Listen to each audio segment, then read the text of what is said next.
देखिए कोई भी अगर x रियल नंबर है, ठीक है, तो आप लोग को एक नोटेशन बता रहे हैं। ये स्क्वायर ब्रैकेट के अंदर जो x पुट कर दिया है, ठीक है, इसको पढ़ेंगे ग्रेटेस्ट इंटीजर ऑफ x। क्या पढ़ेंगे? Greatest integer x। This stand for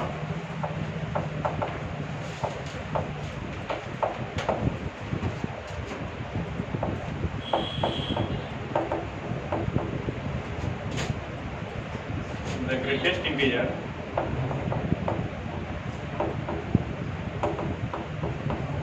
greatest integer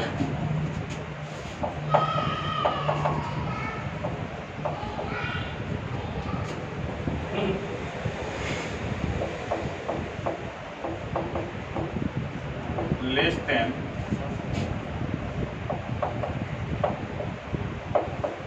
or equal to x। देखिए ये नोटेशन है, x कोई भी रियल नंबर हो तो ये जो आपको नोटेशन दिख रहा है, ये सिंबल, ये स्टैंड करता है, मतलब stand for the greatest integer. मतलब ये हो गया कि ये सबसे बड़ा इंटीजर, ठीक है, but which is less than और इक्वल टू x। सबसे बड़ा इंटीजर लेकिन क्या हो, x से छोटा हो या x के बराबर हो, ठीक है। और कहेगा क्या सर ऐसा कैसे हो सकता है? देखिए कैसे हो सकता है। सपोज कीजिए ये यहाँ पर क्या हो गया, एक इंटीजर n है, ठीक है, यहाँ पर एक इंटीजर n है, उसके बाद का जो इंटीजर होगा वो क्या हो जाएगा, n+1 हो जाएगा, और उससे पहले का जो इंटीजर होगा वो क्या हो जाएगा, n-1। इधर क्या हो जाएगा, n-2। अब आप ये एज्यूम कीजिए कि यहाँ पर एक नंबर है वो x है, एक रियल नंबर x है, ठीक है, एक रियल नंबर x है जो कहाँ है, n और n+1 के बीच में लाई कर रहा है, ठीक है। अब हम इस पर अप्लाई करते हैं ग्रेटेस्ट इंटीजर का सिंबल। ये हो गया ग्रेटेस्ट इंटीजर x यहाँ पर था ना, अब ये हो गया ग्रेटेस्ट इंटीजर x। अब ये जैसे ही ये सिंबल लगेगा तो इसका वैल्यू ये x ना रहेगा, इसका वैल्यू जस्ट इससे लेफ्ट में जो इंटीजर होगा, जस्ट लेफ्ट में वो हो जाएगा, मतलब सीधा इसका वैल्यू क्या हो जाएगा, n हो जाएगा। अब ये x कहाँ पर था, यहाँ पर था, n से थोड़ा बड़ा था, n और n+1 के बीच में कहीं पर था, ठीक है। जैसे ही इस पर ग्रेटेस्ट इंटीजर का ये फंक्शन अप्लाई किए, इसका वैल्यू जस्ट पीछे का जो इसके x के जस्ट पीछे में जो इंटीजर था वो इंटीजर इसका वैल्यू हो गया। अब कहेगा सर इसमें ग्रेटेस्ट क्या हो गया, तो देखिए इससे छोटा तो बहुत सारा इंटीजर है, x से छोटा तो बहुत सारा इंटीजर है, जैसे n-2 है, n-1 है, इधर आते तो n-3 भी मिलता है एक्सेट्रा। लेकिन इसके जो जस्ट लेफ्ट में इंटीजर था वो वैल्यू लिए हैं, इसका मतलब ये सारे के सारे इंटीजर्स में जो सबसे बड़ा इंटीजर है वो इसका वैल्यू हो गया। तो आपको अगर आप इसको नहीं भी कंसीडर करना चाहते हैं, इसको आप नहीं भी समझना चाहते हैं, ठीक है, तो भी आप ऐसे समझ सकते हैं कि जहाँ पर भी वो नंबर है अगर वो इंटीजर नहीं है तो दो इंटीजर के बीच में होगा। अगर x अगर इंटीजर नहीं है तो दो इंटीजर के बीच में होगा। तो आपको क्या करना है, उस x से जस्ट पहले का जो इंटीजर है वो उसका वैल्यू हो जाएगा ग्रेटेस्ट x का। अब कहेगा सर अगर वो खुद इंटीजर होगा तो इक्वल टू x, वो भी तो है, अगर वो खुद इंटीजर होगा तो इसका मतलब क्या होगा, वही हो जाएगा उसका वैल्यू। बात समझ में आ रहा है? समझ में आया? फिर समझिए, देखिए एक एग्जांपल लेते तो जरा समझेगा। इसको मिटाए पहले,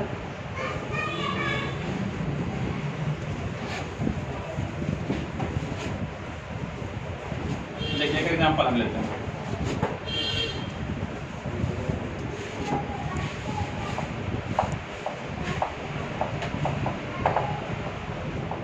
सपोज कीजिए ग्रेटेस्ट इंटीजर है 2.3, इसका हमको वैल्यू लिखना है, ठीक है। तो देखिए यहाँ पर 2 रहा होगा, यहाँ पर 3 रहा होगा और इसके बीच में ही कहीं पर 2.3 रहा होगा पॉइंट, ठीक है। अब हम बोले हैं कि 2.3 पर क्या अप्लाई किए हैं, ग्रेटेस्ट इंटीजर। अब इससे जस्ट लेफ्ट का जो इंटीजर है वही तो बोले इसका वैल्यू होगा। इससे जस्ट लेफ्ट में जो इंटीजर है वो कौन सा है, 2 है, इसका मतलब इसका वैल्यू क्या हो जाएगा, 2 हो जाएगा। लेफ्ट साइड में जो रहेगा, हाँ जस्ट लेफ्ट में तो बहुत सारा इंटीजर है, इसके लेफ्ट में तो 1 भी है, इधर आगे है तो 0 भी है, -1 भी है, बहुत सारा है। हम बात करें जस्ट लेफ्ट में, अगर वो इंटीजर नहीं है तो उसके जस्ट लेफ्ट में जो इंटीजर होगा वही उसका वैल्यू हो जाएगा, ठीक है। तब तो जो बाकी इंटीजर है उसमें सबसे ग्रेटेस्ट ही है। 2.7 जाता है तब भी 2.7 रहे, 2.9 रहे, 3 से छोटा कुछ भी रहे, मतलब 2 और 3 के बीच का कुछ भी रहे, उसका वैल्यू क्या आएगा? 2 ही आएगा। इवन 2 भी रहेगा तो भी उसका वैल्यू क्या आएगा? 2 ही रहेगा। देखिए वो भी कर देते हैं।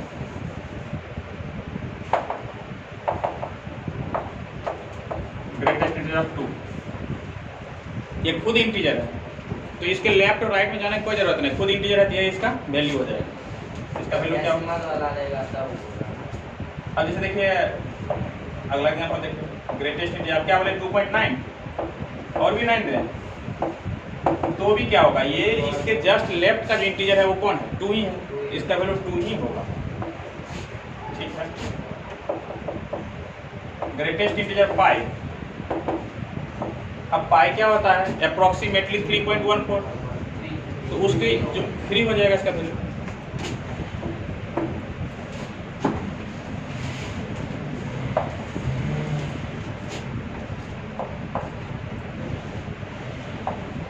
ग्रेटेस्ट इंटीजर ई, अब ई क्या हो जाएगा? अप्रोक्सीमेटली 2.71 है ना, तो इसका वैल्यू क्या हो जाएगा? 2 हो जाएगा, नहीं हो जाएगा? ग्रेटेस्ट इंटीजर 0, इधर खुद इंटीजर है तो 0 हो जाएगा। ग्रेटेस्ट इंटीजर 0.00001 0 हो जाएगा। ग्रेटेस्ट इंटीजर -2.8 -2.8 -2 क्यों होगा? -3 होगा ना, जस्ट लेफ्ट का बात कर रहे हैं ना, इसका मतलब यहाँ रहा होगा -3, इस जगह पर कहीं रहा होगा -2.8 और इधर रहा होगा -2 एंड आगे जो भी हो उससे कोई मतलब नहीं है। अब इस पर हम ग्रेटेस्ट इंटीजर अप्लाई किए हैं तो इससे जस्ट लेफ्ट का अगर हम इंटीजर का बात करेंगे तो कौन होगा? -3 होगा ना। थोड़ा यहाँ पर ध्यान रखिएगा नहीं तो गलत हो जाएगा। ठीक है, बच्चा सब गलती कर देता है इसमें, इसलिए ऐसा गलती मत कीजिएगा।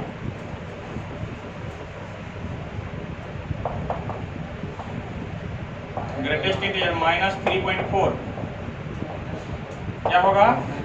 हाँ, जस्ट उसे लेफ्ट कीजिए, देखिए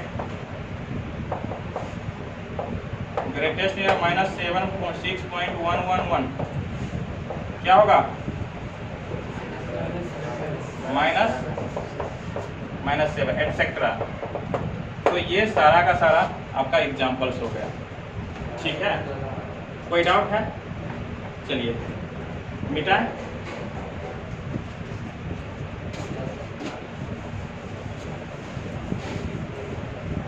अच्छा, इसमें एक चीज आप देख रहे हैं, ग्रेटेस्ट इंटीजर से इस डब्बा से बाहर कुछ भी निकलता है तो वो इंटीजर ही निकलता है। आप ये चीज देख सकते हैं, चाहे वो नेगेटिव निकले, पॉजिटिव निकले, 0 निकले, लेकिन निकलता तो इंटीजर ही है। ठीक है,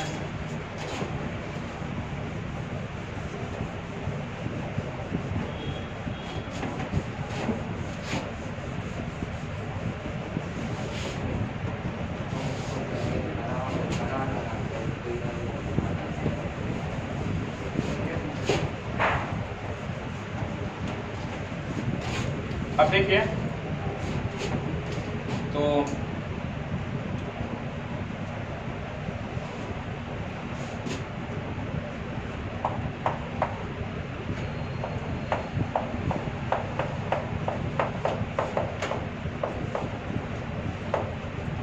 देखिए नंबर 1,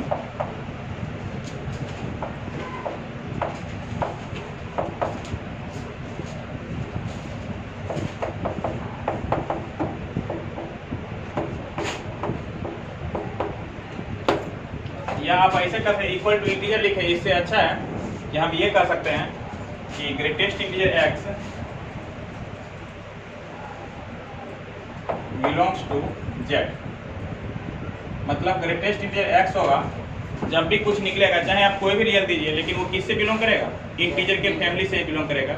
इसका मतलब आपको कहीं भी इस तरह का इक्वेशन दिख रहा है जैसे कि greatest integer x equal to 3/2, तो आपको इसके बारे में कुछ सोचना नहीं चाहिए, आपको लिखना चाहिए नो सॉल्यूशन, क्योंकि इससे कुछ ऐसा कोई x मिल ही नहीं सकता है जो इसके अंदर डालें और वो 3/2 निकले। ठीक है, इससे जब निकलेगा तो क्या निकलेगा? इंटीजर ही निकलेगा। इसलिए आपको डायरेक्ट नो सॉल्यूशन लिखना चाहिए, ठीक है। दूसरा देखिए प्रॉपर्टी,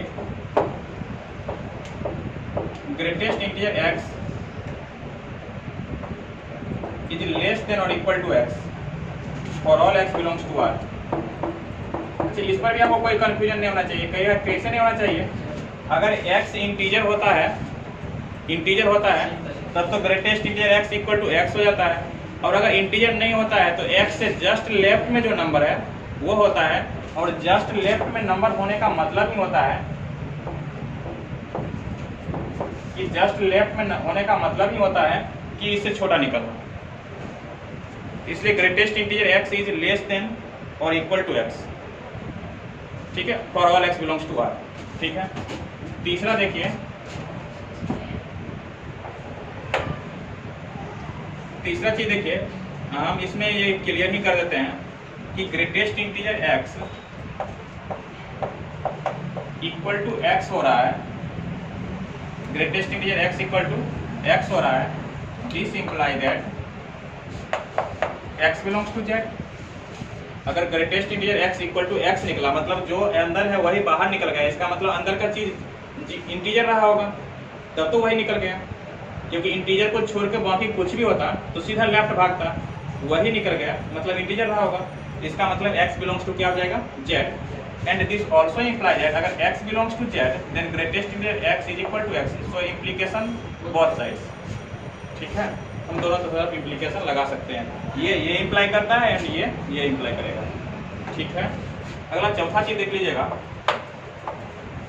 कि greatest integer x is less then x। ये कब हो सकता है, इसका मतलब क्या है ना कि कहीं न कहीं x इंटीजर नहीं रहा होगा, इंटीजर को छोड़ के ही कुछ होगा, तब तो वो जस्ट लेफ्ट कर दिया है। तो x does not belongs to z या x belongs to R except z, ठीक है, ये भी कर सकते हैं। एंड अगर x इंटीजर नहीं हो तो यहाँ भी लगा देते, ठीक है।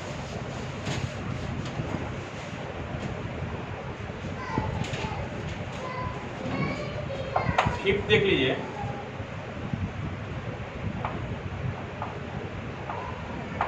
देखिए ग्रेटेस्ट इंटीजर के अंदर में -x लिखे हैं, ठीक है। यहाँ से देखिए दो कंडीशन होता है। अच्छा, इसको हम एक न्यूमेरिकल लेकर के आपको समझाना चाहेंगे तो ज़्यादा समझ में आएगा। जैसे ग्रेटेस्ट इंटीजर -2 हो गया, ठीक है, तो ये तो खुद इंटीजर है, तो क्या हो जाएगा इसका वैल्यू -2 होगा। और हम -2 को ऐसा भी लिख ही सकते हैं कि माइनस ग्रेटेस्ट इंटीजर 2 है ना, क्योंकि ग्रेटेस्ट इंटीजर 2 अगेन 2 हो जाएगा तो -2 ही रहेगा।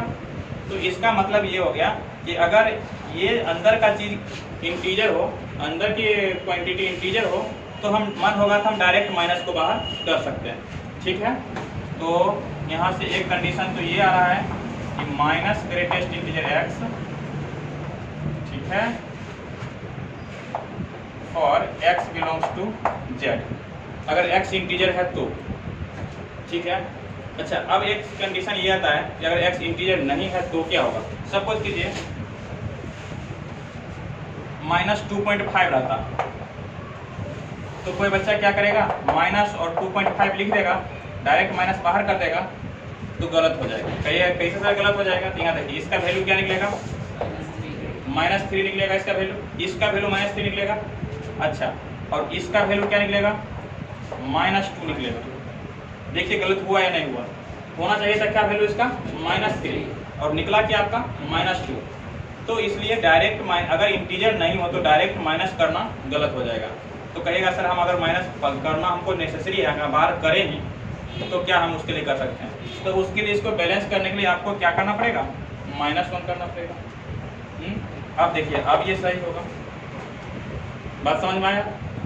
तो इसका मतलब क्या होगा, अगर वो इंटीजर नहीं है तो माइनस तो बाहर करने का मन होगा तो कर सकते हैं, लेकिन आगे में एक और माइनस लगाना पड़ेगा जब ये इंटीजर नहीं हो उस केस में, ठीक है। ये तब का बात है जब x इंटीजर नहीं हो। तो अगर x इंटीजर हो तो डायरेक्ट माइनस बाहर कर सकते हैं, लेकिन अगर x इंटीजर नहीं है और आपको माइनस बाहर करना मैंडेटरी है, बाहर करेंगे ही माइनस, तो फिर माइनस तो बाहर कीजिए, लेकिन एक और माइनस लगाना पड़ेगा। यहाँ पर ध्यान रखना चाहिए कि वो इंटीजर है या इंटीजर नहीं है, ठीक है। जब कभी भी इस तरह का सिचुएशन आता है तो हमको दोनों केस को ध्यान रखना पड़ता है। जब कोई आप इक्वेशन को सॉल्व करते हैं एंड वो ग्रेटेस्ट इंटीजर से रिलेटेड प्रॉब्लम है, ग्रेटेस्ट इंटीजर से रिलेटेड, तो फिर आप क्या करते हैं, एक केस में लेते हैं when x belongs to z and other case लेते हैं when x does not belongs to z, and दोनों केस में सॉल्व करना पड़ता है। हम अगर हमको टाइम मिलेगा हम एग्जांपल लेकर करके दिखाएंगे ऐसा क्वेश्चन। ठीक है, तो ये फिफ्थ हो गया। प्रॉपर्टी 6 देखिए प्रॉपर्टी 6 जो है ना वो इसी से रिलेट कर रहा है। हम क्या कर रहे हैं ना कि इसको मिटाएं इधर से। Yes sir.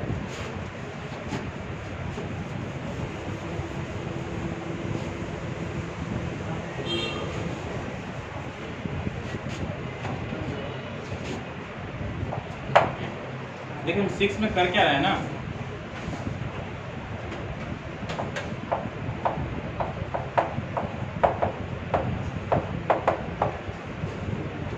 Greatest integer x plus greatest integer negative x, मतलब हम क्या हो रहा है दोनों को ऐड कर रहे हैं, किसको, ग्रेटेस्ट इंटीजर x को और ग्रेटेस्ट नेगेटिव x को। ठीक, देखिए क्या होगा अगर ये इंटीजर है तो हम आपको अभी कुछ देर पहले ही बोले थे, अगर ये इंटीजर है जस्ट अभी बोले हैं डायरेक्ट माइनस बाहर निकलता है। अब क्या होगा, ये ऑलरेडी ये प्लस में है और अगर डायरेक्ट माइनस और बाहर निकालेंगे तो greatest integer x minus greatest integer x and वो क्या होगा, 0 हो जाएगा। तो इसका मतलब दोनों का सम क्या हो गया, 0 और all x belongs to z। ये कब होगा, जब x इंटीजर हो। ठीक है, अब जब x इंटीजर नहीं है तो क्या होगा, जब x इंटीजर नहीं है तो डायरेक्ट तो माइनस निकलेगा ही, लेकिन एक तो और -1 लेकर के आएगा, है ना। देखें डायरेक्ट माइनस तो निकाला है लेकिन एक और -1 लेकर के आया। तो अगर x इंटीजर नहीं है तो इसका जो वैल्यू हो जाएगा वो हो जाएगा माइनस ग्रेटेस्ट इंटीजर x -1। ठीक है, अब माइनस ग्रेटेस्ट इंटीजर x और यहाँ प्लस ग्रेटेस्ट दोनों कैंसिल आउट हो जाएगा एंड क्या बचेगा, -1 बचेगा। इसका वैल्यू क्या हो जाएगा, -1। इसका वैल्यू हो जाएगा -1। ये कब का बात है, जब x इंटीजर नहीं हो, when x does not belongs to z। तो इसका मतलब क्या हुआ, ये देखने में लगेगा बहुत कॉम्प्लिकेटेड फंक्शन, लेकिन ये फंक्शन कुछ भी नहीं है, ये कांस्टेंट फंक्शन है जिसका वैल्यू या तो 0 हो सकता है कब, जब x इंटीजर हो, और या तो -1 होगा जब x इंटीजर नहीं हो। ठीक है, तो बस इसका दो ही वैल्यू। एक बार क्या हुआ था, एक क्वेश्चन था f of x equal to ऐसे ही कुछ था, greatest integer x plus greatest integer -x, and इस फंक्शन का अगर आपको रेंज पूछा तो रेंज क्या होगा, बिल्कुल 0 और -1 ही होगा, दो ही तो नंबर आएगा, या तो 0 आएगा नहीं तो -1 आएगा।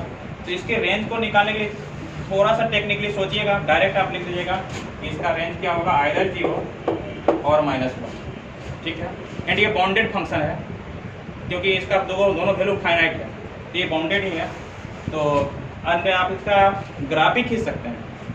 अब अगर आपका ग्राफ खींचना चाहिएगा तो देखिए इसका ग्राफ क्या होगा, इसे हम कर देते हैं।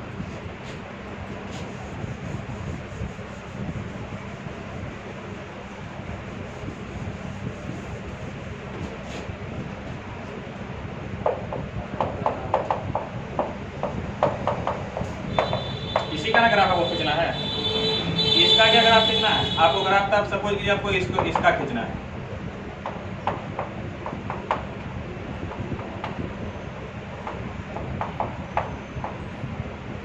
आपको तो इसका ग्राफ खींचना है।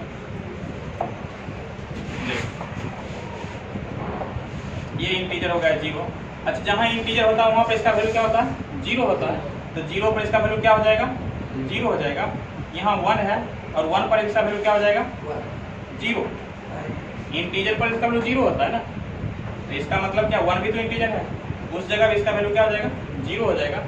x अगर 2 भी रहेगा तो भी y मतलब क्या, y इक्वल टू जो f ऑफ x है। x अगर 2 रहेगा तो भी इसका वैल्यू क्या हो जाएगा, 0। x अगर 3 रहेगा तो भी इसका वैल्यू क्या हो जाएगा, 0। x अगर 4 भी रहेगा तो भी इसका वैल्यू क्या हो जाएगा, 0।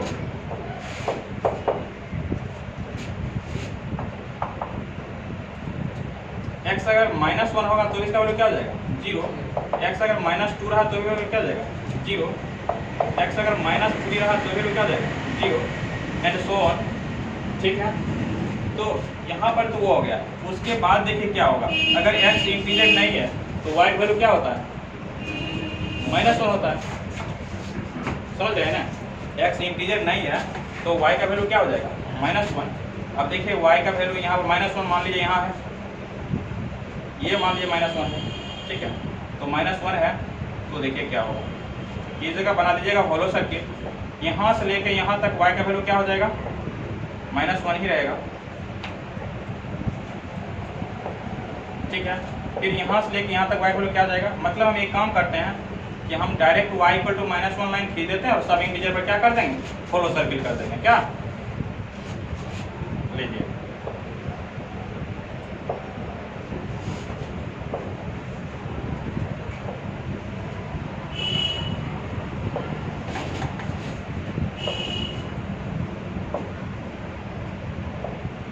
यही तो इसका ग्राफ समझ में आ रहा, ये किसका ग्राफ हो गया, y = greatest x plus minus greatest area x का, ठीक है। ऑब्वियस है, डोमेन इसका पूरा पूरा रियल है, रेंज में या तो -1 आ रहा है नहीं तो 0 आ रहा है, हो गया, समझ में आ रहा। चलिए नेक्स्ट प्रॉपर्टी देखते हैं, प्रॉपर्टी नंबर 7।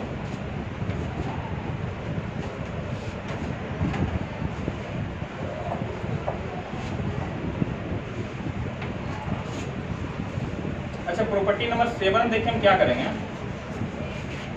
इस जगह पर हम माइनस लगा दिए, क्या कर दिए, माइनस लगा दिए।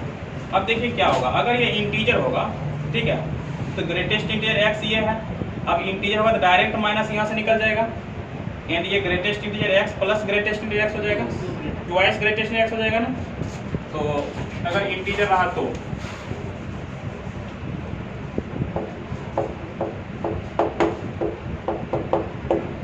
ठीक है, एंड अगर ये इंटीजर नहीं रहा तो क्या होगा, ठीक है। अगर इंटीजर नहीं रहेगा तो फिर ये देखो माइनस है, लेकिन इससे जब निकलेगा तो माइनस ग्रेटेस्ट इंटीजर x -1 निकलेगा, एंड माइनस माइनस क्या हो जाएगा, वो +1 हो जाएगा।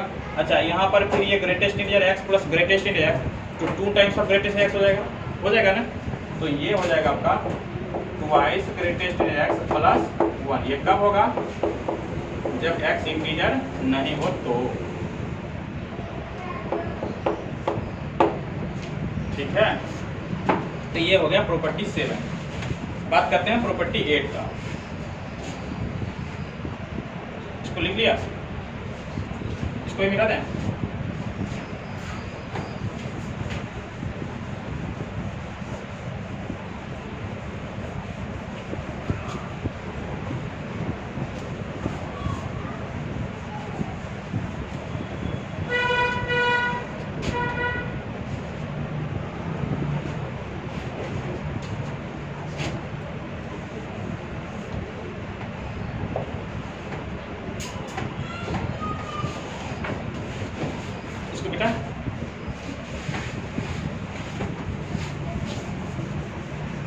थोड़ा सा प्रॉपर्टी नंबर 8 समझिएगा, क्योंकि ये सब, अच्छा ये सब को आप समझिए, ये सब अगर रटिएगा तो फिर भूल जाइएगा।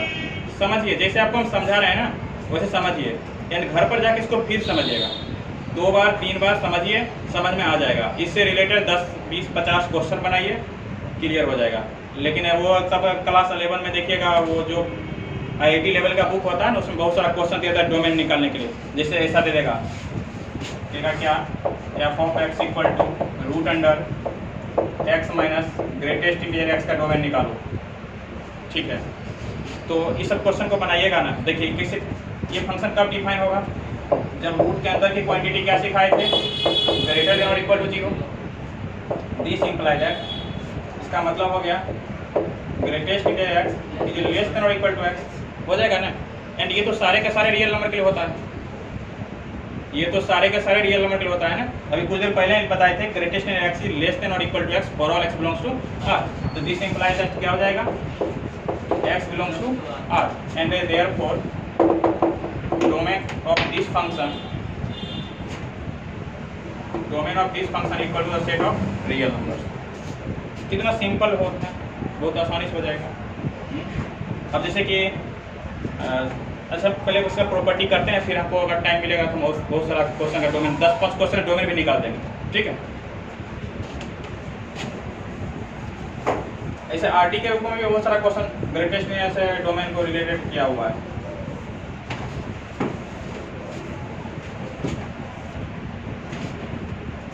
चलिए अब देखिए प्रॉपर्टी नंबर 9 होगा ना। चलिए 8 देखिए, ये बहुत इंपॉर्टेंट प्रॉपर्टी है, डायरेक्ट डेफिनेशन से है। यहाँ पर ध्यान रखिएगा ये n इंटीजर है, क्योंकि इंटीजर नहीं होगा तो सॉल्यूशन ही नहीं होगा। तो अगर कभी कोई लिख देता है कि जो greatest integer x equal to n, क्या लिख दिया है, जैसे इसको नंबर से ही समझिए कि कोई आदमी लिख दिया कि greatest integer x equal to 5, वो बोल दिया कि इसमें x का वैल्यू क्या क्या, पॉसिबल वैल्यू क्या क्या हो सकता है, क्या बोला, greatest integer x equal to 5। अब इसको हम जैसे लाइन पर सिखाए तो समझिए कि 5 है यहाँ पर, ठीक है, यहाँ पर कहीं कहीं 6 रहा होगा, ठीक है। अब वो आदमी कह रहा है क्या, जो आपको ये इक्वेशन दिया, या ये इक्वेशन क्या कह रहा है कि x का तुम वो पॉसिबल वैल्यू लिखो जिसके लिए, जिसको इसमें डालेगा तो क्या निकलेगा, 5 निकलेगा, ठीक है। तो ऑब्वियस है कि पॉसिबल वैल्यू क्या हो सकता है, 6 से जस्ट पहले का कोई वैल्यू डालेंगे 5 तक तो क्या होगा, 5 ही देगा, नहीं देगा। अभी कुछ देर पहले आपको समझाया था 6 नहीं, 6 को छोड़ करके बाकी यहाँ ये सब का कोई भी नंबर डालेगा इवन 5 तक, तो उसका ग्रेटेस्ट इंटीजर क्या होगा, 5 ही होगा ना। समझ में आ रहा है? तो इसका मतलब आप उसको क्या बोलिएगा, उसको आप यही बोल सकते हैं ना कि x का वैल्यू 5 से लेकर के और 6 से जस्ट पहले तक कुछ भी डालो, उसका ग्रेटेस्ट इंटीजर क्या हो जाएगा, 5 ही होगा। समझ में कुछ आया? तो क्या इसका फॉर्मूला याद करना पड़ेगा? ये तो मैंने नेचुरली अपने मन से ही पूछिए ना कि हम क्या डालेंगे हमको ये मिलेगा। सपोज कीजिए आप कहेगा क्या, जो अच्छा इसी के बेस पर हम यहाँ पर इसका प्रॉपर्टी लिख देते हैं। अब कहा क्या ना कि ग्रेटेस्ट इंटीजर x की वैल्यू क्या है, n है, n कोई इंटीजर है, इसका मतलब n+1 से जस्ट पहले से लिया होगा और n तक कुछ भी डाला होगा, क्या आएगा, n ही आएगा। तो इसका मतलब हो गया कि x इज ग्रेटर देन और equal to n and strictly less than n+1 where n belongs to the set of integers. कोई डाउट है? एंड आपको फॉर्मूला क्या याद करना, आप ऐसे ही समझिए, डिफिनीशन अगर समझ गए ना, आपको इसमें एक भी प्रॉपर्टी याद नहीं करना पड़ेगा। अगर आपको डिफिनीशन और जैसे आपको समझा नहीं, समझ में अगर आ रहा है तो एक भी नहीं याद करना पड़ेगा। हम एक और एग्जांपल लेते हैं। सपोज कीजिए कोई बोल दिया आपको कि greatest integer x equal to -2, कहा गया है इसका सॉल्यूशन बताओ। तो इसका मतलब क्या हुआ होगा, ये तो -2 है, यहाँ पर क्या रहा होगा, -1। अब -1 को छोड़ करके उससे जस्ट पहले से लेकर के -2 तक कुछ भी डाला होगा, कुछ भी इसके इनपुट में डाला होगा तो क्या वैल्यू आएगा, -2 ही तो आएगा। तो इसका मतलब इसका सॉल्यूशन क्या होगा, x इज ग्रेटर देन और equal to -2 and strictly less than -1। याद करना पड़ेगा प्रॉपर्टी। एक और एग्जांपल ले लेते हैं। सपोज कीजिए आपको बोल दिया 20, ठीक है, आपको बोल दिया ग्रेटेस्ट x इक्वल टू 20, कहेगा इसका सॉल्यूशन बोलो क्या होगा। This imply that x equal to what, आप ही लोग बोलिए क्या होगा। हाँ, 20 से 21 से कम, x इज ग्रेटर देन और equal to 20 and less than 21। Clear है? ठीक है। तो इसलिए ना अगर greatest integer x equal to n दे दिया तो इसका मतलब x इज ग्रेटर देन और इक्वल टू n हो जाएगा एंड लेस देन क्या हो जाएगा, n+1। एंड अगर ये चीज़ दे दिया, अगला प्रॉपर्टी हमको यही लिखना चाहिए, अगर ये चीज़ दे दिया कि x कोई n और n+1 के बीच का कोई नंबर है तो उसका ग्रेटेस्ट इंटीजर क्या हो जाएगा, n हो जाएगा ना। अगर n और n+1 के बीच है, यानी कि हम यहीं पर लगा देते हैं, बहुत नहीं तो अलग ही करते हैं। किसका प्रॉपर्टी नंबर 9 देखिए, x is greater than equal to n and less than n+1, ठीक है। दिस इंप्लाई दैट अगर ये n और n+1 के बीच का कोई नंबर है x, यहाँ पर n क्या है, इंटीजर है, तो इसका जो ग्रेटेस्ट इंटीजर होगा वो क्या हो जाएगा, n हो जाएगा, n बिलोंग्स टू z। अच्छा देखिए, हम ये n बिलोंग्स टू z नहीं लिखे तो ये आप समझ जाइएगा कि इंटीजर ही है। हर जगह लिखते रहेंगे तो उल्टी दिक्कत है, इसलिए हम लिखेंगे नहीं आगे से, आप समझ जाइएगा, ठीक है। तो ये दोनों चीज़ समझ में आ गया होगा। ये हो गया, इसका एक एग्जाम्पल भी कर देते हैं, जैसे इसको पहले मिटा दें। 9 नंबर तो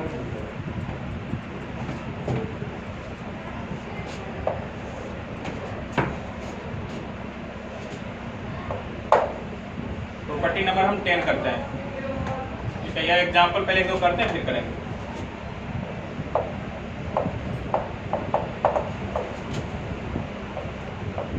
greatest integer x minus 1/2 equal to 3 कहा, इस इक्वेशन को सॉल्व करो। इसको greatest integer x minus 1/2 equal to 3 को कहा सॉल्व करो। करते हैं सॉल्व।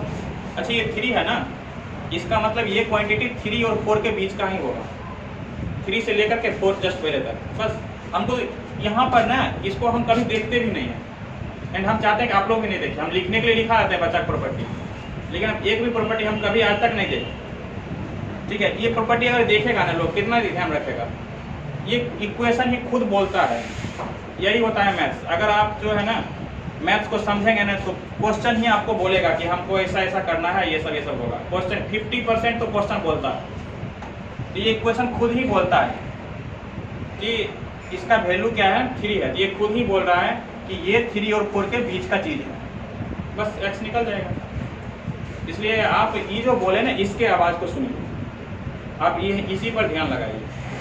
ये सब तो ऐसे ही लिख देता है बच्चा को पास, जो मैंने वो बहुत होता है कमजोर बच्चा होता है, रटते रहता है, फॉर्मूला रट रहे हैं और एग्जाम में जाकर के सब भूल जाता है। ये उसका कॉन्सेप्ट ही क्लियर नहीं है, वो इसको रट लेता है, एग्जाम में जाकर के फॉर्मूला भूल जाता है, फॉर्मूला भूल गया उसका सब सारा। इसलिए आप समझने की कोशिश कीजिए। यहाँ पर देखिए क्या होगा, ऑब्वियस है, ये क्या होगा, x माइनस 1/2, 3 और 4 के बीच में होगा ना। अब क्या करेंगे आप, सम में 2 से पहले मल्टीप्लाई कर दीजिए, क्योंकि आपको x निकालना है ना, सम में 2 से मल्टीप्लाई कर दीजिए। अब x निकाला ना, सम में 1 ऐड कर दीजिए।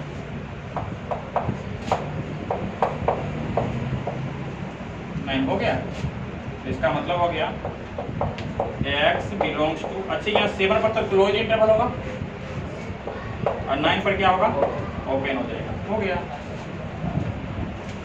कोई डाउट है? और एग्जांपल करें क्या? हो गया। और भी आप लोग बहुत सारा एग्जांपल कीजिएगा, ठीक है। हम चलते हैं प्रॉपर्टी 10 की तरफ।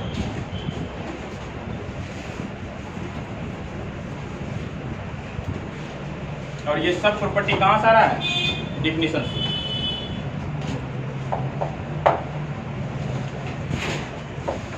अब देखिए कहा ना, greatest integer x is strictly less then n, ठीक है। अब देखिए क्या होगा,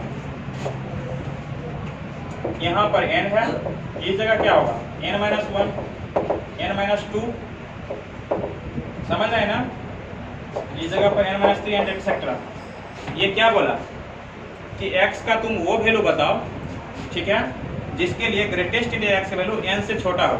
आप एक बार जान लीजिए, ग्रेटेस्ट इंटीजर x का वैल्यू अगर n से छोटा होगा तो डायरेक्ट n माइनस 1 होगा, n माइनस 2 होगा, n माइनस 3 होगा। जैसे अगर आपको कोई बोल देता है कि greatest integer x is less then 5, तो आप समझिए कि 5 से छोटा कर रहा है ना, इसका मतलब वो बोल रहा है कि इसका वैल्यू 4, 3, 2, 1 एटसेट्रा। क्योंकि 5 के बाद इसका अगर छोटा वैल्यू होगा सीधा 4 होगा, बीच का कोई वैल्यू हो नहीं सकता।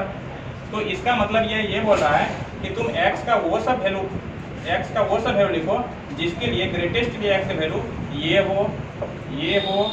ये हो एंड सो ऑन, ठीक है।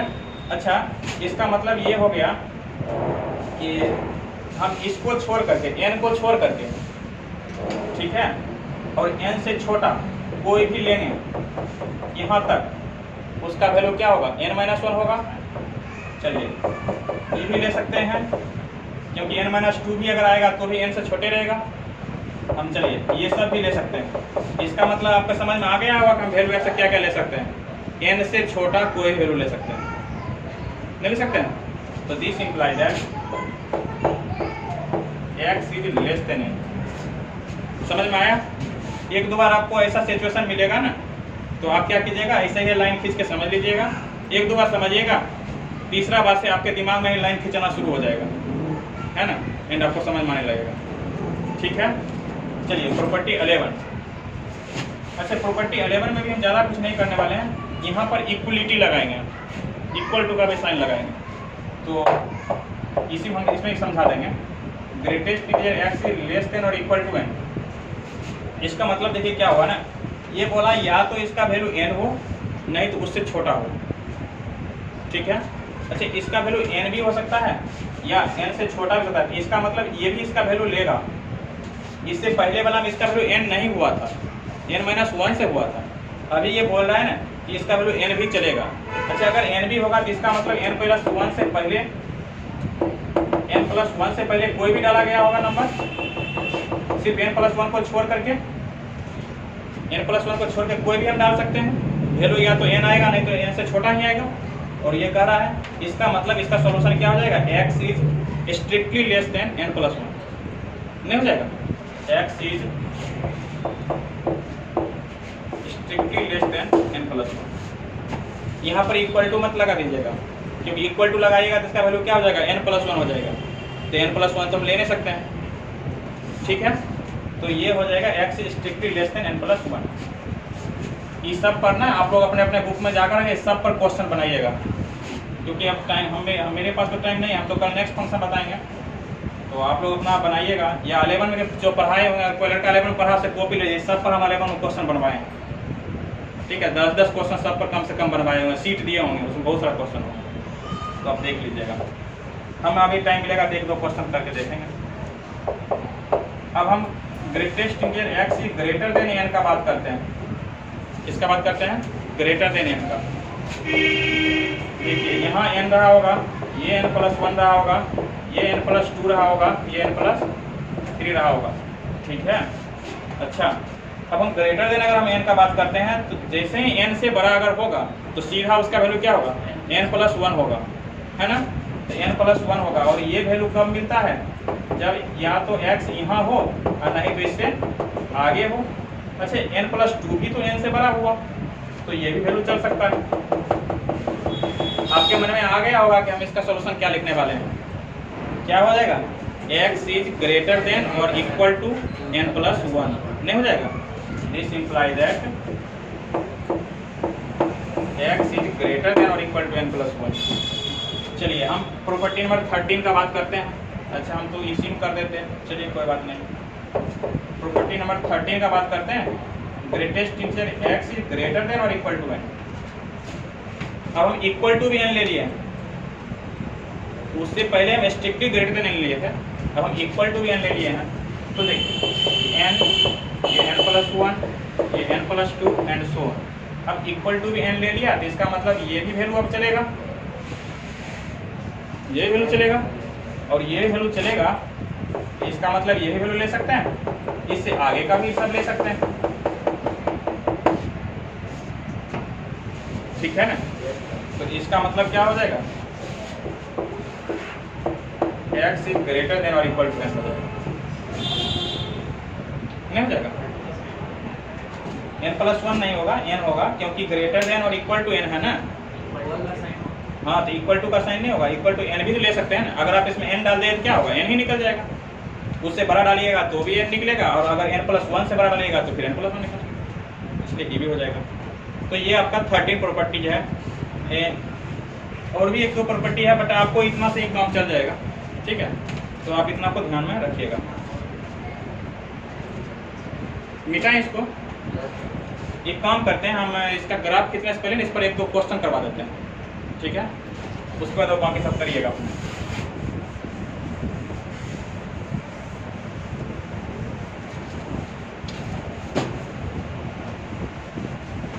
हम एक ही क्वेश्चन करते हैं, उसी में 3-4 क्वेश्चन हो जाएगा।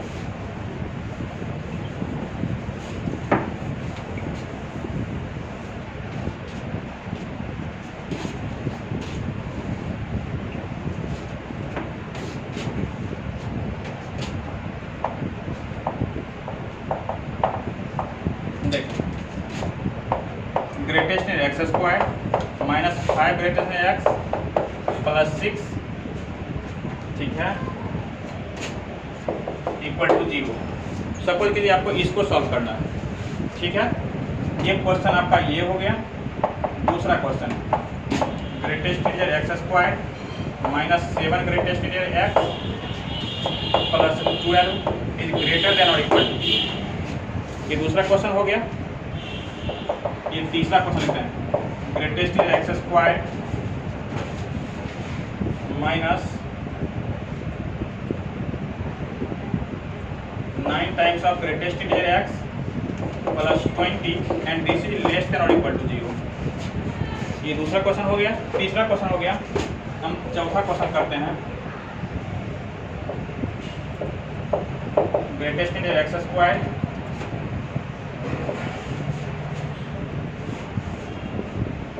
Minus 8 times of greatest integer x plus 12 is strictly less then 0।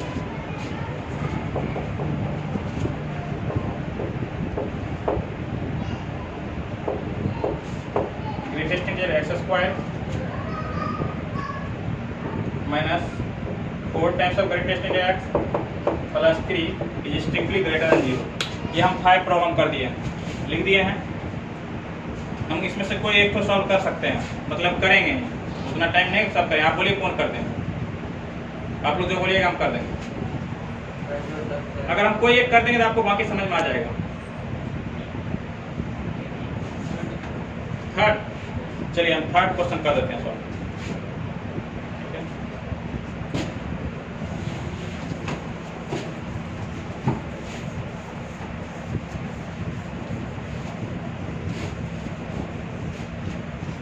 बाकी से आप लोग ट्राई कीजिएगा। अच्छा देखिए, इस तरह का जब चीज मिले ना, ये ग्रेटेस्ट इंटीजर एक्स स्क्वायर है माइनस 9 टाइम्स एक्स है प्लस 20 है, तो देखने में आपको बड़ा लगेगा ना, तो आप एक काम कर लीजिएगा, इसको y ले लिया कीजिए और बाद में y का वैल्यू डाल देंगे। अगर हम इसको y पुट कर देंगे ना, तो इसका मतलब इक्वेशन रिड्यूस हो क्या बन जाएगा, y square minus 9y plus 20 is less than equal to 0। यहाँ पर y क्या है जी, ग्रेटेस्ट इंटीजर एक्स, ठीक है। अब इसका मतलब हो गया, अगर आप इसको फैक्टराइज कीजिएगा तो क्या आ जाएगा, y minus 5 into y minus 4 is less than और इक्वल टू 0 आ जाएगा।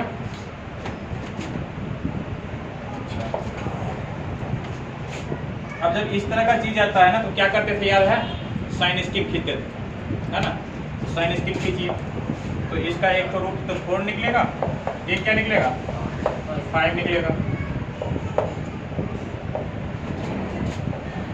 अच्छा, ये 5 से बाहर डालने पर क्या हो जाएगा, ये पॉजिटिव हो जाएगा ना, तो यहाँ पर क्या हो जाएगा, नेगेटिव हो जाएगा ना जी। और फिर यहाँ पर क्या हो जाएगा, पॉजिटिव हो जाएगा। आपको कौन सा चीज़ चाहिए, आपको तो नेगेटिव वाला पार्ट चाहिए। इसका मतलब हो गया y इज ग्रेटर देन और equal to 4 and less than और इक्वल टू 5। y किसको माने थे, ग्रेटेस्ट एक्स को। इसका मतलब हो गया, सबसे पहला चीज हो गया y इज ग्रेटर देन और equal to 4, this implies that y is greater than equal to 4 and y is less. अलग अलग लिखते हैं क्योंकि अब हमको अलग अलग सॉल्व करना पड़ेगा ना।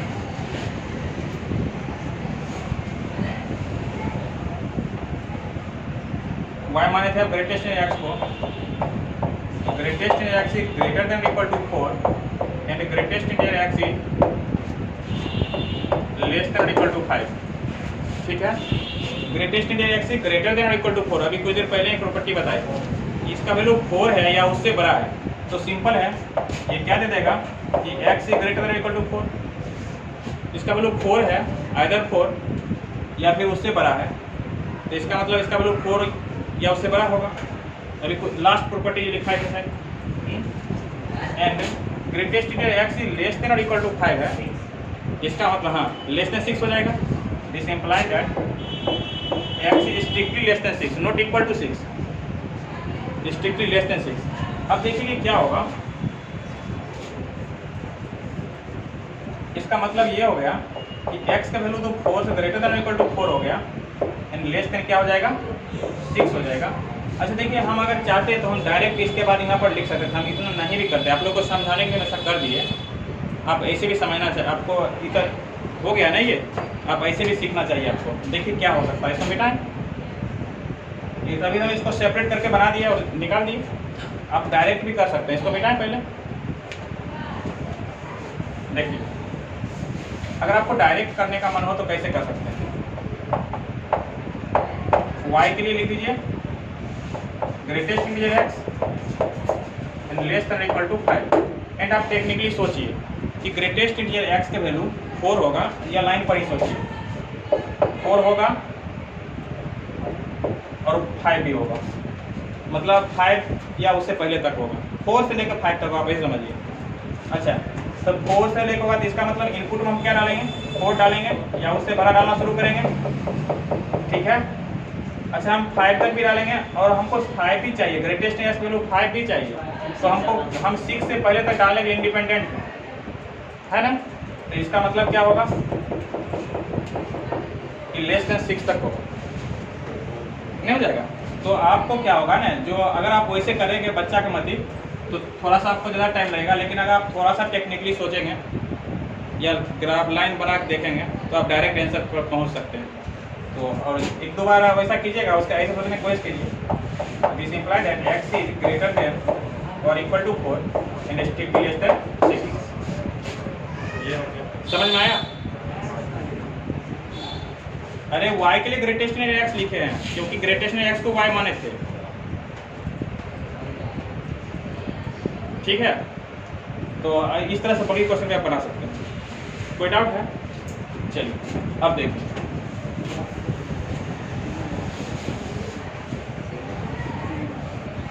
एक काम करते हैं, कुछ डोमेन का भी क्वेश्चन लिख दें।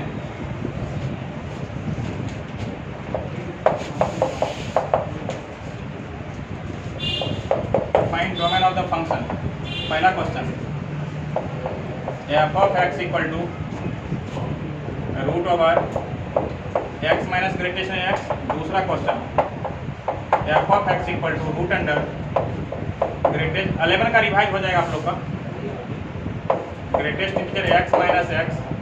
तीसरा question f of x equal to 1 by root under x minus greatest integer x। Fourth problem f of x equal to 1 by root under greatest integer x minus x। इसमें से कोई दो question दो बार writing पूछा हुआ है, ये चारों में। अब ये देख लीजिएगा कौन ईयर मिला देख लीजिएगा कौन दो पूछा, लेकिन कोई दो क्वेश्चन दो बार पूछा हुआ है। और लिख दें कि ना ही आप लोग ट्राई कर देखिएगा, जो दिक्कत होगा व्हाट्सएप पर भेजिएगा, बता दें। ऐसा वीडियो व्हाट्सएप पर भेजते हैं, व्हाट्सएप पर तो भेज ही देते हैं, जो ग्रुप में उसको लिंक मिल ही जाता है।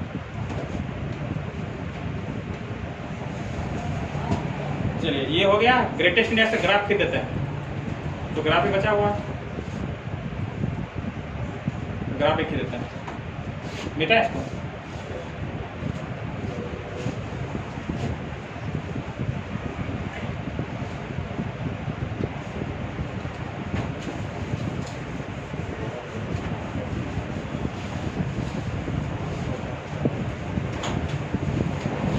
ऐसे भी किसी का छोटा है कोई नहीं उतार पाया तो घर पर जाकर देखेगा वीडियो, रो तो उतार लेगा सब।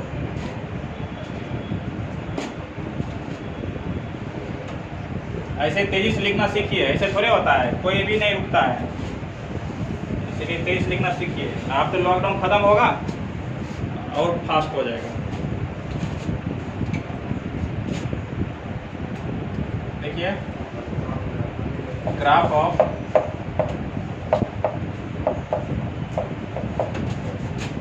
y equal to greatest integer x, ठीक है। तो देखिए y इक्वल टू ग्रेटेस्ट ऐसे ग्राफ हम करेंगे, पहले तो हम पॉइंट्स थोड़ा डिटरमाइन कर लेते हैं। जैसे कि मान लीजिए -2 ले लिया, ठीक है, तो -2, ठीक है। अब y का वैल्यू -2 कब हो सकता है, यानी ग्रेटेस्ट इंटीजर x वैल्यू -2 कब हो सकता है, जब x -2 और -1 के बीच का रहा होगा, है ना। x इज ग्रेटर देन और equal to -2 and strictly less than -1, ठीक है। फिर y का वैल्यू -1 कब होगा? जब x आपका -1 और 0 के बीच का रहा होगा, ठीक है। फिर इसका वैल्यू 0 कब होगा? जब x आपका 0 और 1 के बीच का रहा होगा। फिर इसका वैल्यू 1 कब होगा? जब x आपका 1 और स्ट्रिक्टली लेस देन 2 होगा। सिमिलरली इसका वैल्यू 2 कब होगा? when x is greater than or equal to 2 and strictly less than 3। अब हम ये सारा डेटा लेकर के इसका ग्राफ खींच लेते हैं।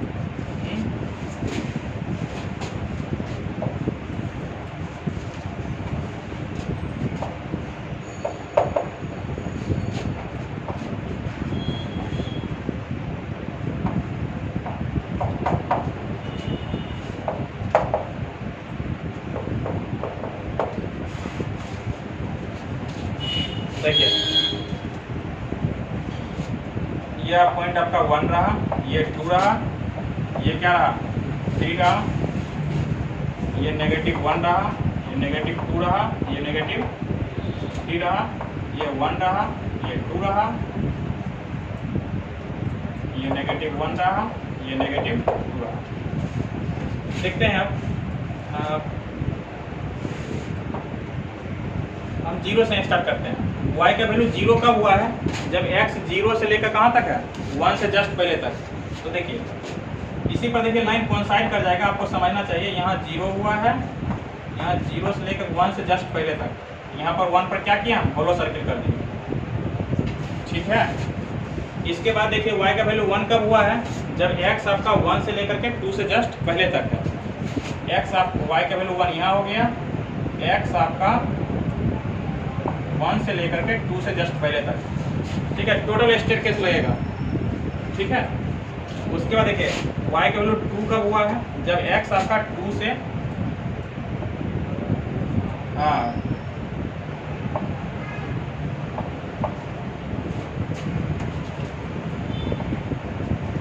फिर देखिए y का वैल्यू -1 कब होगा? जब x आपका -1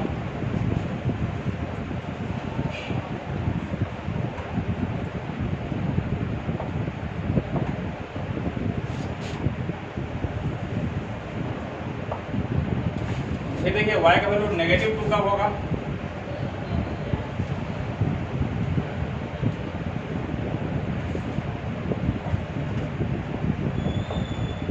ठीक है। अब देखिए लगता है ना आपको स्टेप, इसलिए इसको स्टेप फंक्शन ही बोलता है लोग। ग्रेटेस्ट इंटीजर फंक्शन का ना दूसरा नाम स्टेप फंक्शन भी है, ठीक है। अच्छा अब ग्राफ देख करके आप लोगों को डोमेन लिखना सिखाए थे ना? सिखाए थे? कहाँ लिखे? यहाँ लिखा है। इस फंक्शन का डोमेन क्या होगा? अगर हम देखिए और भी खींचते तो ये पूरा का पूरा कवर कर लेता, ठीक है। तो इस फंक्शन का डोमेन क्या होगा? पूरा का पूरा इसका प्रोजेक्शन अगर हम लेंगे x एक्सिस पर तो पूरा का पूरा x एक्सिस ही कवर हो जाएगा। तो इसका मतलब इसका डोमेन क्या हो जाएगा? The set of all reals. दूसरा चीज ध्यान रखिए, अगर इसके रेंज की बात करें, अगर हम इसके रेंज की बात करें, अगर y एक्सिस पर हम इसके ग्राफ का प्रोजेक्शन लेंगे इसके ग्राफ का, तो क्या होगा? सिर्फ इंटीजर ही कवर होगा। तो इसका मतलब इसका रेंज क्या होगा? z। अब हम बाकी इसका वहाँ लिखते हैं इंफॉर्मेशन।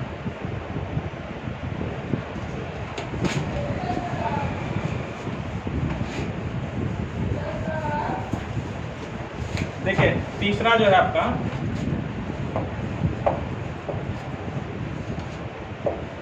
तीसरा चीज में आपको देखिए क्या हो जाएगा ना, जो मतलब ये जो फंक्शन है देखिए हर जगह पर इसका ग्राफ होता है, लेकिन इंटीजर पर इसका ग्राफ क्या है? टूटा हुआ है। तो इसका मतलब इंटीजर पर क्या हो जाएगा? डिसकंटिन्यूअस हो जाएगा। तो तीसरा हो जाएगा कंटिन्यूअस कहाँ है वो लिख देते हैं। डिसकंटिन्यूअस का क्या बात करना, कंटिन्यूअस कहाँ है वो लिख देते हैं। तो कंटिन्यूअस कहाँ है? सारे के सारे रियल नंबर पर है एक्सेप्ट z।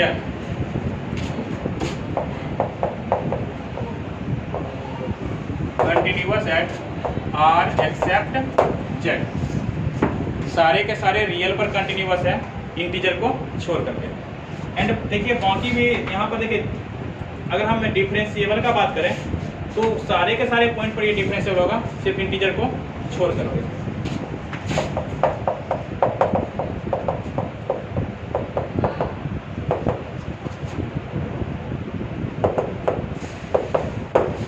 और एक्सेप्ट जेड, या आप कह सकते हैं कि किसी भी इंटीजर पर ये डिफरेंशिएबल नहीं है, ये भी कह सकते हैं। आर एक्सेप्ट जेड लिखो, या ये लिख दीजिए कि किसी भी इंटीजर पर डिफरेंशिएबल नहीं है, या ये बोल सकते हैं किसी भी इंटीजर पर ये कंटिन्यूअस नहीं है। अच्छा, ये सब आप लोग को हम कंटिन्यूटी डिफरेंस बताएंगे तो ज़्यादा समझ आप लोग को आएगा।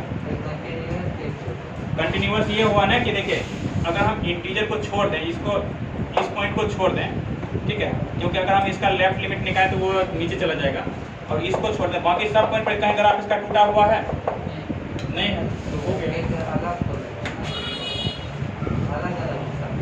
हाँ, इस पर तो देखते हैं यहाँ पर डिसकंटिन्यू हो गया। अगर आपको यहाँ से करंट दीजिएगा तो क्या यहाँ पहुँचेगा? नहीं। कहाँ पर करंट जाकर ब्रेक करेगा? इस इंटीजर पर, -1 पर। सिमिलरली कहाँ पर ब्रेक करेगा? 0 पर। सिमिलरली कहाँ पर? 1 पर। इस तरह से, ठीक है। तो इस तरह से हम इसको आप लोग को बहुत सारा चीज़ शॉर्टकट में बता दिए, ग्रेटेस्ट, आप लोग घर पर जाकर रिवाइज कीजिएगा।